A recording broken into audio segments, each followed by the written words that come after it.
নমস্কার, আদাব। আমি অনুপ সোনি ক্রাইম পেট্রোল দস্তাকে আপনাদের সবাইকে হরিয়ানা থেকে স্বাগত জানাচ্ছি। আমার আমার এটা ভুল মনে হচ্ছে। আরে ভালো কাজ করতে যাচ্ছ, আর আমার মেয়ে মাও পেয়ে যাবে, এতে ভুল কি আছে? ছাড়ো ওর কথা। এত তাড়াতাড়ি তোমার সাথে আমার বিয়ে? না, এটা আমার ভালো লাগছে না। আরে কদিন পরেই নয় বিয়ে করব। না, আমি ঠিক করে নিয়েছি, আমি তোমাকে বিয়ে করব না। কেন করবে না? আর আমি তোমার জন্য কি না করিনি? আমার জন্য? হ্যাঁ, শুধু তোমার জন্য। অনেক কষ্ট করে মনটা শক্ত করেছিলাম, সহজ ছিল না, যেটা করার সেটা করতে হয়েছে। কি কি করেছো? বলা হয় সত্যিকারের ভালোবাসা একজন মানুষকে আরো উন্নত মানুষ করে তোলে, কিন্তু যখন ভালোবাসা একটা অবসেশন, একটা অন্ধ জেদ হয়ে যায়, তখন অপরাধ মানুষের মনে কড়া নাড়তে শুরু করে। মাসি মানে মায়ের মতো। মায়ের বোনকে মাসি বলে। যখন কোনো বিবাহিত মহিলা কম বয়সে মারা যায়, তখন তার ছোট অবিবাহিত বোন তার বাচ্চাদের মা হওয়ার জন্যে নিজের জামাইবাবুর সাথে বিবাহের বন্ধনে আবদ্ধ হয়। যদি সে মা হতে রাজি থাকে কিন্তু স্ত্রী হতে নয়, তখন কি হবে? কোন ইঙ্গিতটা আগে পাওয়া যাবে, অপরাধের নাকি বুদ্ধিমত্তার? অগস্ট 2011, হরিয়ানা।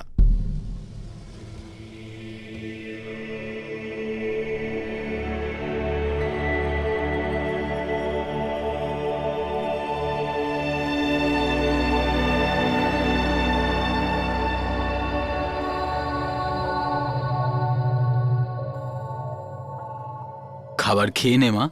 না, আমার মাকে চাই। একটুখানি খেয়ে নে। না, আমার মাকে চাই।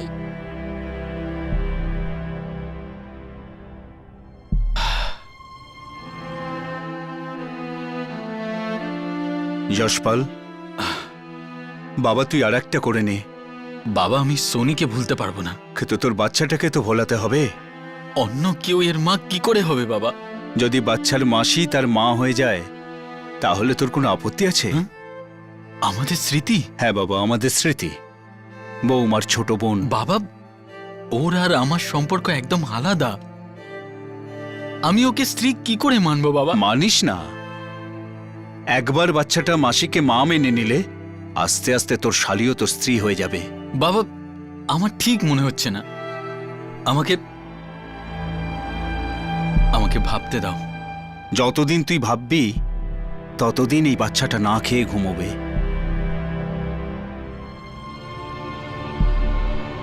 কাল সকাল সকাল গিয়ে তোর শ্বশুরের সাথে কথা বলবো।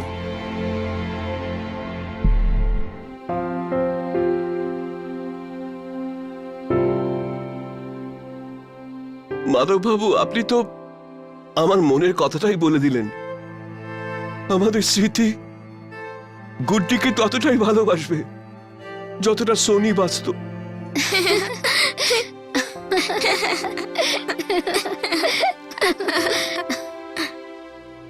বাবা যশপাল, তুমি চুপ করে কেন?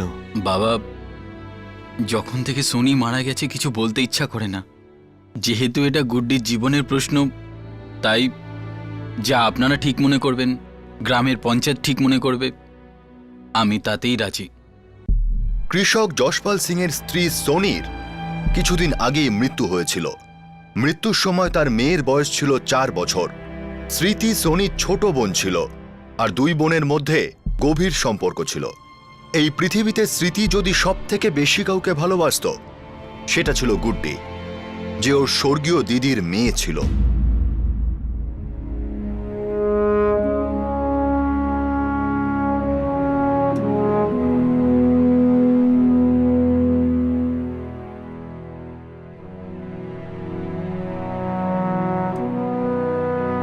মাসি, এগুলো আমার? হ্যাঁ সোনা, এগুলো সব তোমার, আমার গুড্ডি সোনার জন্য।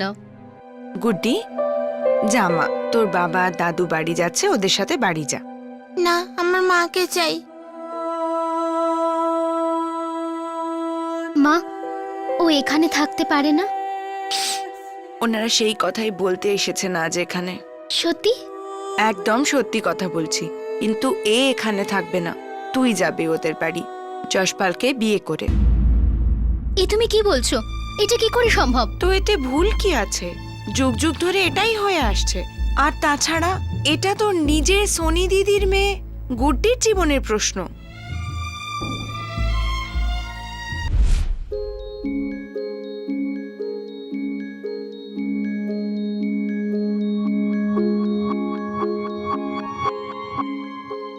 এটা তো মা আর এটা মাসি।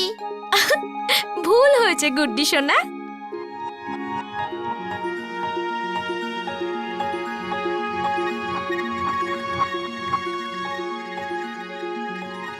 এটা আমার মা আর এটা মাসি আর এটা আমার ছোট ভাই। Very good. কি ব্যাপার তোমাদের? আমাকে তালি দিয়ে স্বাগত জানাচ্ছ? হ্যাঁ, বাবা এসে গেছে, বাবা এসে গেছে। গুড্ডি আমার সোনা, আসো আসো আসো আসো। না জামাই বাবু, হাততালিটা তোমার জন্য না, এই হাততালিটা ছিল আমার গুড্ডি সোনার জন্য। হরিয়ানার সব থেকে বুদ্ধিমতী মেয়ে, আচ্ছা। একদম ওর মায়ের মতো হয়েছে। হ্যাঁ, হ্যাঁ, শুধু এবং শুধুই ওর মায়ের মতো। দেখো শালিকা দেবী, যদি সর্বদা নিজের দিদির দলে থাকো তাহলে আমি এই জিলিপি এনেছি, সেটা আমি আর আমার গুড্ডি সোনা দুজনে মিলে খেয়ে নেবো। জামাই বাবু, তুমি আমার জন্য জিলিপি এনেছো? আগে হ্যাঁ। তাহলে তাড়াতাড়ি দাও। নাও। কি ব্যাপার, আমার জন্য তো কখনো জিলিপি আনো না, আর শালি আসছে না আসতেই জিলিপি। নাও, শোনো কথা, তুমি কখনো চাওইনি, এখন খাও। এই যে জিলিপিটা, এটা এটা আমার ছোট বলো গুড্ডুর জন্য। নাও নাও, মুখ খোলো। ছাড়ো তো, আমি জিলিপি খাবো না। এটাও সত্যি কথা, একটা জিলিপি আর একটা জিলিপিকে কি করে খেতে পারে? হ্যাঁ, বাবা দারুণ ব্যাপার। দারুণ ব্যাপার, সেই আনন্দে খেয়ে নাও। নাও নাও নাও, চলো। এই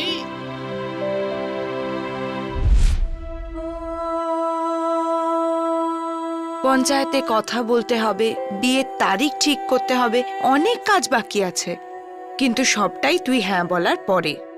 আমি জামাই বাবুর সাথে একা কথা বলতে চাই।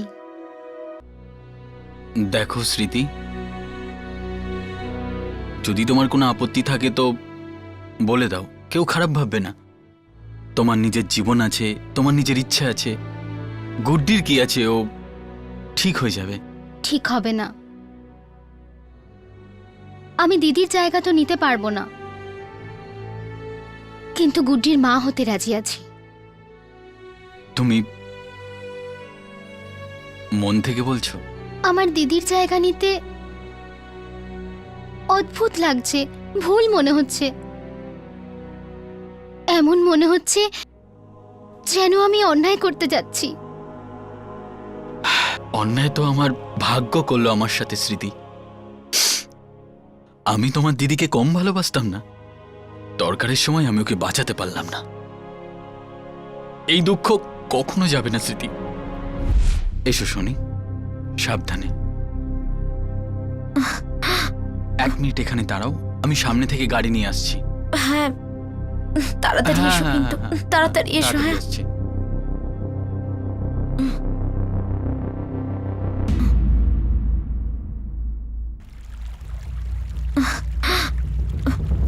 কি হলো? আরে শরীর খারাপ লাগছে নাকি?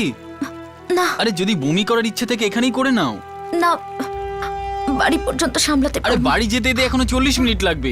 চলো চলো, নামো, এখানেই করে নাও। চলো চলো, এসো। আরে আমি আছি তো এখানে। চলো চলো চলো, আসো আসো আসো, চলো। হ্যাঁ চলো চলো। হ্যাঁ, ইচ্ছে হচ্ছে, বমি করতে ইচ্ছে হচ্ছে? জানি না, শুধু পিপাসা পাচ্ছে খুব। জল খেতে ইচ্ছা করছে? 1 মিনিট।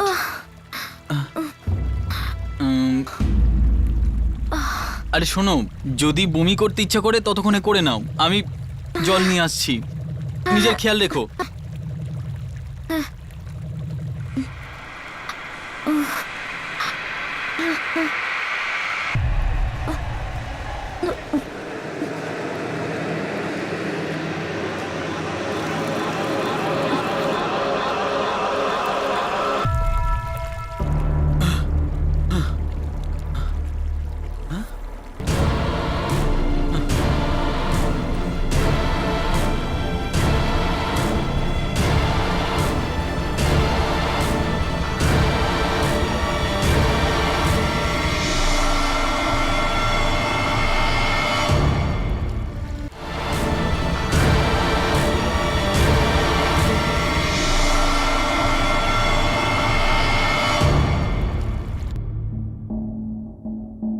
মোবাইল ফোন ব্যবহার করে?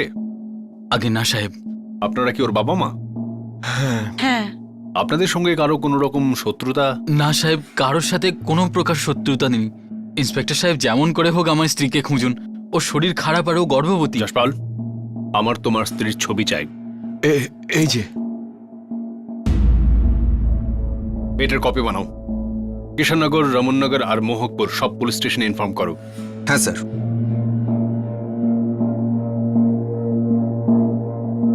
আপনারা কি বলতে পারেন যে বিয়ের আগে সোনির সঙ্গে কোনো ছেলের সম্পর্ক, ভালোবাসা বা প্রেম ছিল? আগে না, কখনোই না। আমার 2 মেয়েই তো সোনার টুকরো। আর স্যার, বিয়ের পরেও তেমন কিছু হয়নি। আমাদের 5 বছরের দাম্পত্য জীবন খুব সুখের। এমন কিছু না সাহেব। তোমার কি মনে হয় ও কি নদীতে পড়ে গেছে? ভগবান না করুক ও নদীতে না পড়ে সাহেব। আমি ওকে অনেক খুঁজেছি। আমরা আরেকবার খুঁজবো।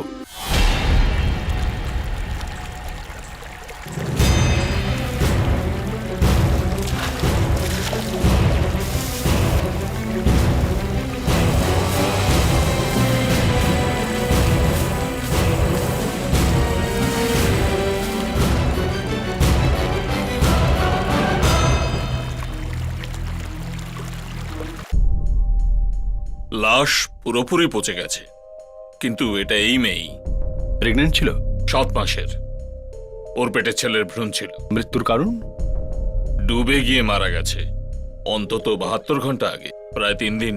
3 দিন আগে ওর স্বামী মিসিং কমপ্লেন করেছিল। ওর শরীরে কোনো আঘাতের চিহ্ন ছিল কি? না, তবে হ্যাঁ, ওনার রক্তে অ্যান্টিবায়োটিকের নমুনা পাওয়া গেছে। এই মহিলা অসুস্থ ছিলেন। যশপাল, তুমি যখন জল আনতে গেলে তখন আশপাশে কেউ ছিল? না স্যার, আশেপাশে কেউ ছিল না। আমি মাত্র 5 মিনিটের জন্য জল নিতে গিয়েছিলাম আর ফিরে এসেছিলাম। তোমরা ওখানে দাঁড়িয়েছিলে কেন? ইন্সপেক্টর সাহেব, ওর শরীর খুব খারাপ ছিল আর আমরা ডাক্তারের কাছ থেকে ফিরছিলাম। আর ওষুধ খাওয়ার জন্য বমি পাচ্ছিল, তাই আমরা নদীর ধারে দাঁড়িয়েছিলাম। আমাদের তদন্তে তো এটাই মনে হচ্ছে যে বমি করতে গিয়ে হড়কে নদীতে পড়ে গিয়েছিল, ডুবে মারা যায় আর জলের স্রোতে লাশটা ভেসে যায়। ভাগ্য তো আমার জীবনটাকেই ভাসিয়ে দিল। আমার স্ত্রী মারা গেল, আমার সন্তানটাও চলে গেল, আমার জীবন শেষ হয়ে গেল। ইন্সপেক্টর সাহেব, আমার গুড্ডিটা কি হবে? আমার গুড্ডির কি হবে ইন্সপেক্টর?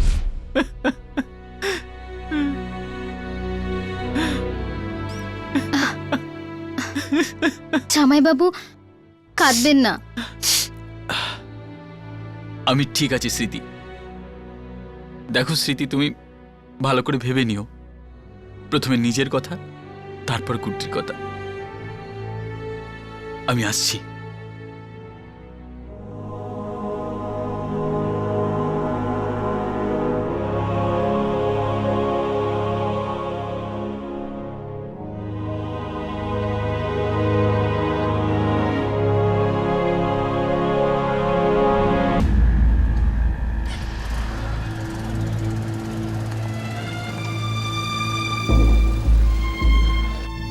মা স্মৃতি, তোমার সম্মতি আছে তো? ভাই সুন্দর সিং, আমাদের পঞ্চায়েতের এই সম্বন্ধে কোনো আপত্তি নেই। আমাদের মনে হচ্ছে ও পুণ্যের কাজ করতে যাচ্ছে, আর আমাদের সবার আশীর্বাদ আছে ওর সাথে। অসংখ্য ধন্যবাদ।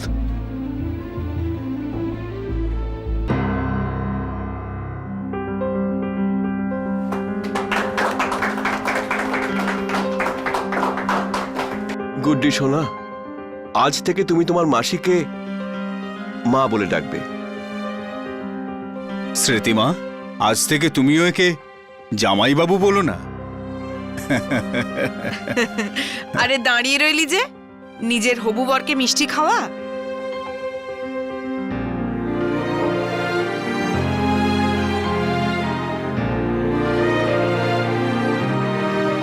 ওকে খাওয়া।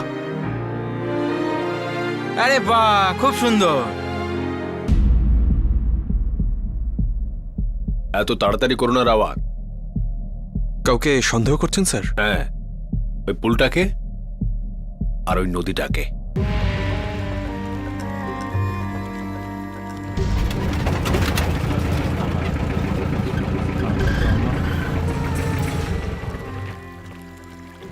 যশপাল বলছে সোনি এখানে দাঁড়িয়েছিল, এদিকে মুখ করে। হ্যাঁ স্যার, কিন্তু ওর বমি পাচ্ছিল স্যার, তাই হতে পারে ও ঘুরেছিল